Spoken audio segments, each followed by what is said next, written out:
Magandang umaga po. Naiwan na natin ng Pilipinas. Andito na kami sa Vietnam. Well, if we compare the living experiences natin sa Vietnam tsaka doon sa Pilipinas, mas murang bilihin dito. Dito nakakakuha ka ng 5 kilo rice in just 150 pesos kung i-convert natin sa atin. So we are now at Dington Mitri. Yes, and we're going to the supermarket to buy some things. Ito yung kagandahan ng Vietnam.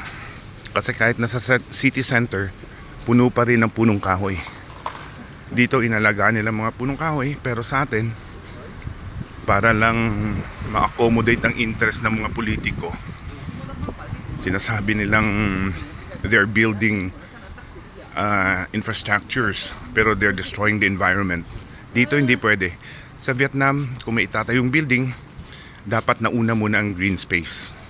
Yan lang muna sa ngayon kasi papasok na kami sa supermarket kung saan kami mamimili ng kakailangan na namin pang araw-araw. Bye-bye!